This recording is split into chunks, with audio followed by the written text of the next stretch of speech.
Yo aventuriers et bienvenue à bord. Aujourd'hui nous partons au Continental pour aller découvrir le style de John Wick.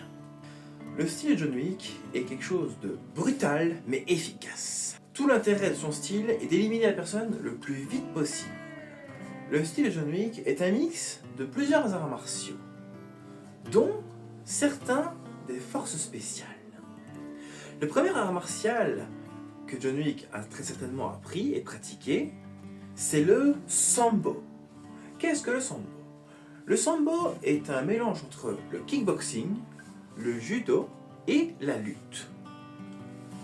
On peut d'ailleurs voir des pratiquants de Sambo s'entraîner quand John Wick va rendre visite aux Russes pour qu'ils l'aident à survivre dans le 3. Ensuite, l'autre art martial qu'on voit beaucoup John Wick pratiquer, c'est l'aïkido, mais pas n'importe quel aïkido. L'aïkido à l'ancienne. Quelle est donc la différence? En fait, l'aïkido à l'ancienne était l'art martial que pratiquaient les samouraïs quand ils n'avaient plus rien sur le champ de bataille.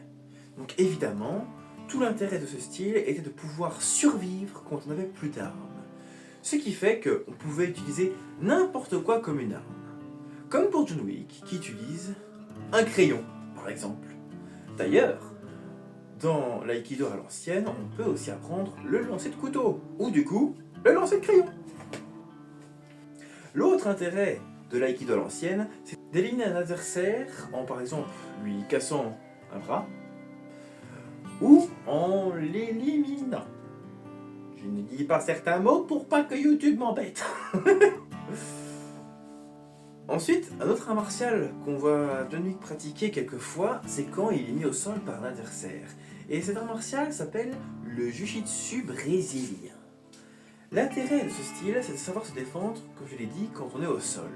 Il y a plein de techniques qui permettent de soit se sortir de cette situation, ou alors de profiter de l'avantage qu'offre le Jiu-Jitsu brésilien pour faire des techniques et des clés de bras pour, encore une fois, casser un membre, par exemple.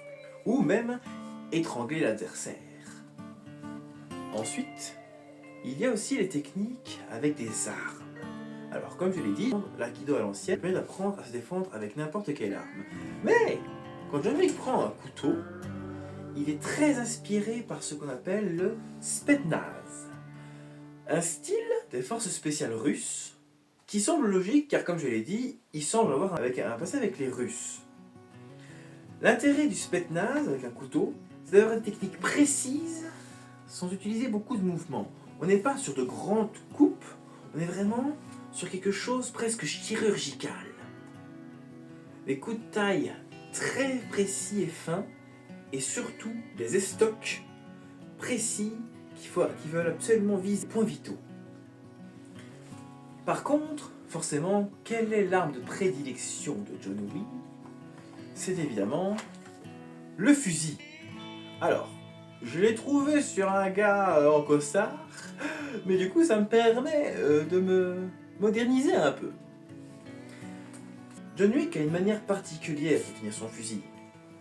Dans la plupart des films, ou même des séries, tout ça, on voit les gens tenir le fusil comme ceci. Mais c'est plutôt la manière dont quelqu'un lambda, même un policier, utiliserait son fusil. Or, John Wick n'est pas quelqu'un de lambda. Il a très certainement été entraîné par les forces spéciales de la marine. D'ailleurs, on peut voir ici, quand il prend sa douche, un tatouage qui représente la phrase fétiche des Marines. La fortune sourit aux audacieux. Ce qui correspond plutôt bien à ce que était John Wick avant de prendre sa retraite. Quelqu'un de très audacieux et qui n'hésitait pas à prendre des risques. La manière de tenir le pistolet, comme ceci, donc comme John Wick ou comme les Marines dans ce cas, c'est que contrairement à quand on tenait le pistolet comme ça, ici, vous voyez, tout est exposé. Alors que comme ça, j'expose beaucoup moins et j'ai moins de chances de me faire tirer dans les organes vitaux. Bon, j'ai plus d'embonpoint à tirer dessus, mais passons.